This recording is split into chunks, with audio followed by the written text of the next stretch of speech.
Photosynthesis. Photosynthesis दो phase में divide होता है। फोटोसिंथेसिस तो जब हम एक्सप्लेन करते हैं इसको हम पहले डिवाइड कर लेते हैं दो फेज में, light phase and dark phase. Light phase को हम एक और नाम देते हैं, it is hills reaction.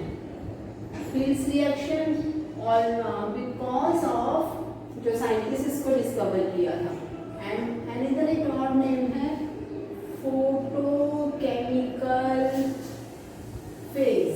Photochemical phase, तो लाइट फेज को हम हिल्स रिएक्शन भी बोलते हैं, फोटोकेमिकल फेज भी बोलते हैं, और लाइट डिपेंडेंट फेज।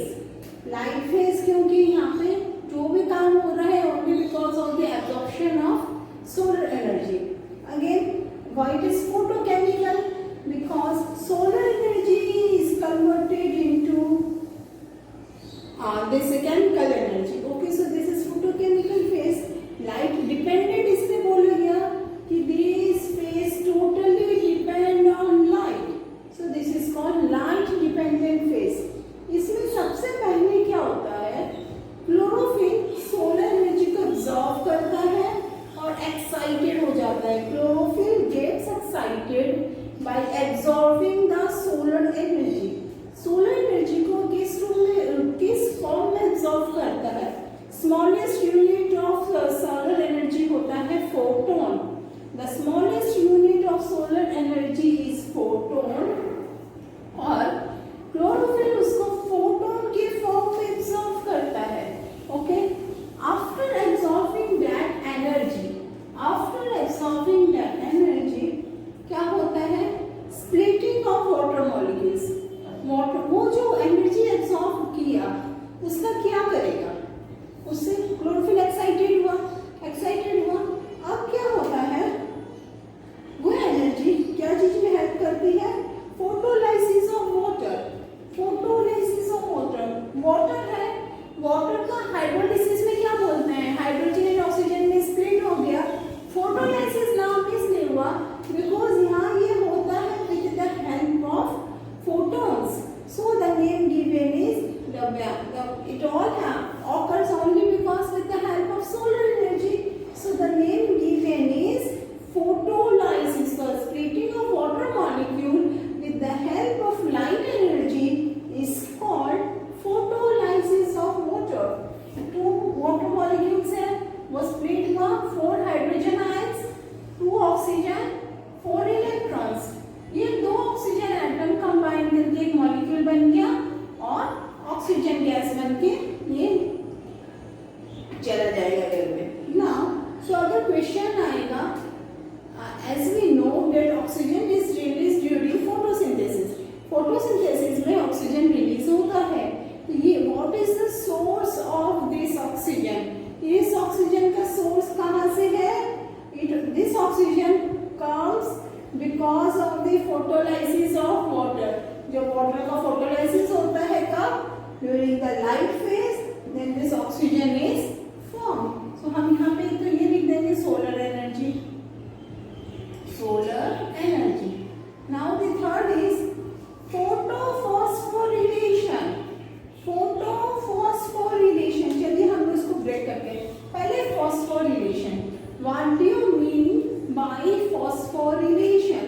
Phosphorylation का मतलब क्या होता है? The word phosphorylation means the conversion of ATP and inorganic phosphate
So dark phase, the another name for dark phase, so we can write another name for dark phase क्या होता है, Kelvin cycle.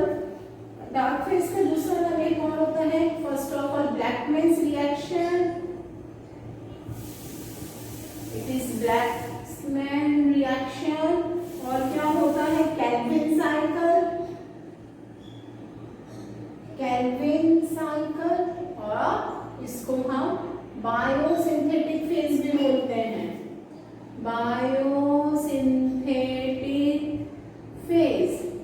बच्चों इसका एक और नाम है, बाप रे कितना नाम पढ़ना पड़ेगा, एक और नाम है light independent, light independent phase. Dark phase means अंधेरे में, मतलब लाइट की जरूरत नहीं है. Blackman's reaction after the name of the scientist, Calvin after the name of the scientist. Biosynthetic phase because here production of food occurs, so it is called biosynthetic phase. Light independent because this phase do not depend upon light for its occurrence, for its performance, so it is called light independent phase. Now what happens during this phase, इस phase में क्या होता है, सबसे पहले यहाँ पे हम फोटोसिंथेसिस में रिक्वायरमेंट क्या चीज की होती है, carbon dioxide and water in the presence of solar energy and chlorophyll. Okay, तो फॉर लाइट फेज में क्या हुआ, क्लोरोफिल एक्साइटेड हो गया, कैसे, सोलर एनर्जी को एब्सॉर्ब करके, और वाटर का काम हो गया जो होना था. अभी CO2 बचा हुआ, CO2 का काम कहाँ आता है, डार्क फेज में. तो डार्क फेज में फर्स्ट स्टेप क्या होता है, फिक्सेशन ऑफ CO2 का फिक्सेशन होता है. सबसे पहले हम यहाँ पे एक और चीज लिखेंगे, डार्क फेज की लाइट फेज होता है इन ग्रैना. ग्रैना में थायरोकॉर्ड्स होते हैं, वहां पे ही ऑकर होता है लाइट फेज, क्योंकि थायरोकॉर्ड्स कंटेन क्लोरोफिल. क्योंकि हमने फर्स्ट स्टेप बोला था क्लोरोफिल गेट एक्साइटेड, तो अगर क्लोरोफिल जहाँ पे होगा वहीं पे लाइट फेज होगा. क्लोरोफिल कहाँ होता है, थायरोकॉर्ड्स में. सो अगर प्रिसाइसली लिखना हो कि लाइट फेज कहाँ होता है, so we can say light phase occur कहाँ होता है, thylakoids in grana, okay, in chloroplast. Now अभी डार्क फेज कहाँ होता है, dark phase occurs in stroma. Dark phase होता है स्ट्रोमा में. इसीलिए बच्चों हमने सबसे पहले क्या पढ़ा था, इंटरनल स्ट्रक्चर ऑफ क्लोरोप्लास्ट, जिसमें हमने ग्रैना और स्ट्रोमा के बारे में पढ़ा था. तो डार्क फेज कहाँ ऑकर होता है, occurs in stroma. No, stroma के पास क्या होता है, it contains carbon acceptors, it contains carbon acceptor, okay, compound called RUBP. Stroma contains carbon acceptor compound,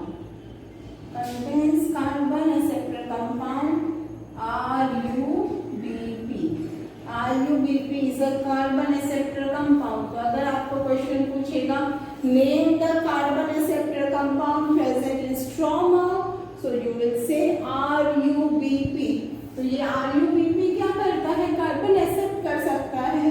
तो एटमॉस्फेरिक कार्बन डाइऑक्साइड को ये एक्सेप्ट करता है, that means fixation of, it helps in the fixation of carbon dioxide. So what we can write here,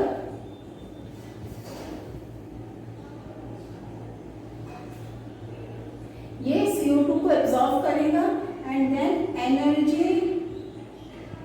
energy of ATP and NADPH helps in the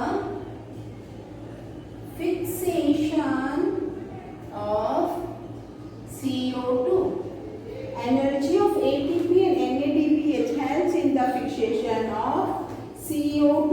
सबसे पहले stroma क्या किया, stroma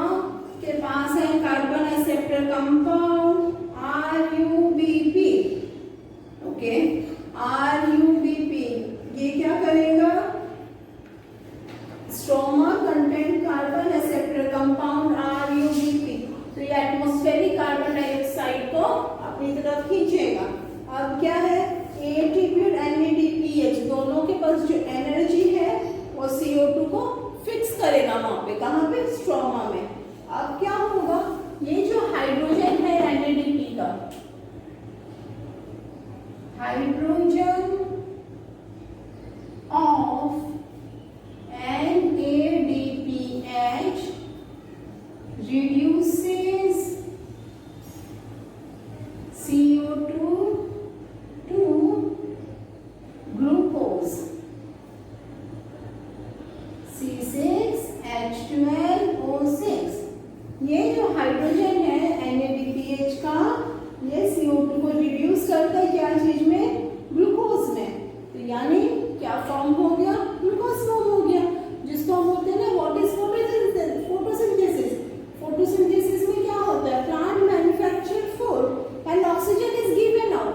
तो light phase में oxygen is given out and dark phase में glucose is form and that is why it is called biosynthetic phase.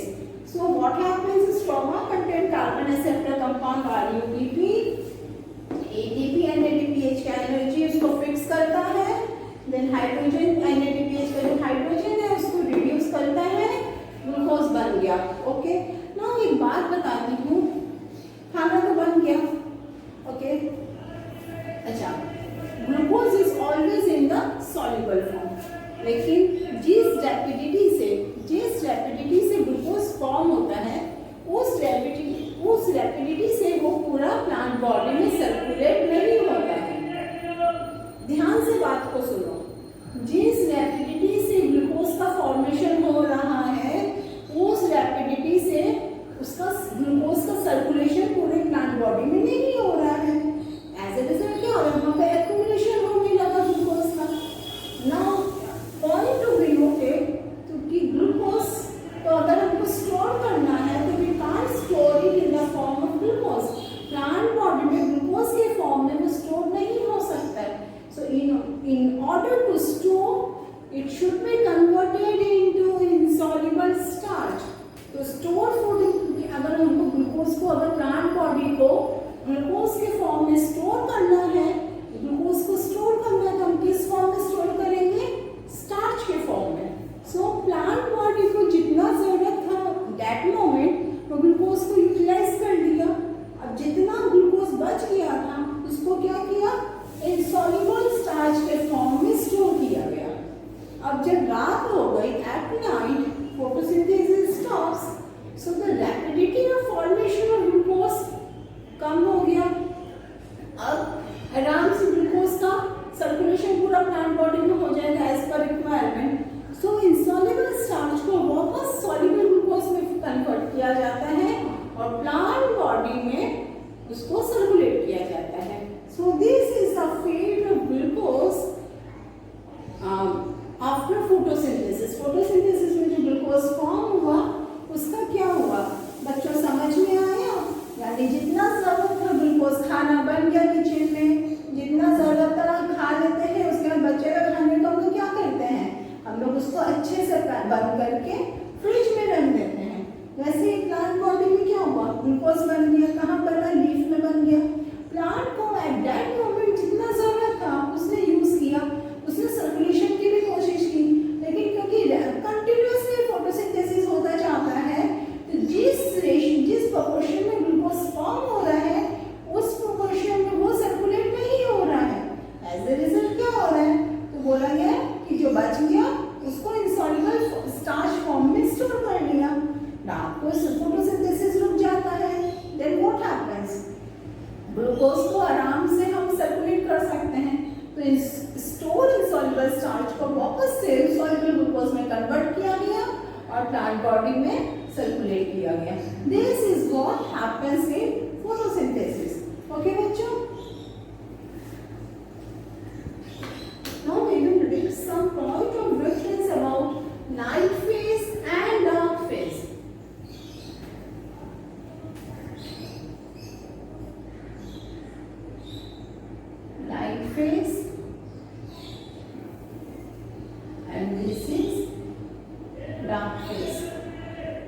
Okay, तो first topic क्या होगा, occurrence.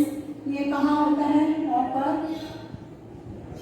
In thylakoids of grana. ये कहाँ होता है, ऑकर्स इन स्ट्रोमा, ये स्ट्रोमा में होता है। फिर क्या है, लाइट डिपेंडेंट है, light dependent, this is light independent, ये लाइट इंडिपेंडेंट है। फिर हम क्या बोलेंगे, दिस इज फोटोकेमिकल फेज, यहाँ पे हम क्या बोलेंगे, बायोसिंथेटिक फेज, बायोसिंथेटिक फेज। और क्या बोलेंगे हम, light dependent, light independent, biosynthetic phase, photosynthetic phase. Okay, now oxidation of water, यहाँ पे वाटर का ऑक्सीडेशन होता है, हाइड्रोजन हट गया, यहाँ पे क्या होगा, रिडक्शन ऑफ CO2 का रिडक्शन होता है। So occur in thylakoids of grana, occur in stroma, light dependent, light independent, photochemical phase, biosynthetic phase, and then oxidation of water molecules happen where at light phase, reduction of CO2 occurs at dark phase. So this is all about light phase and dark phase. Thank you, bachcha.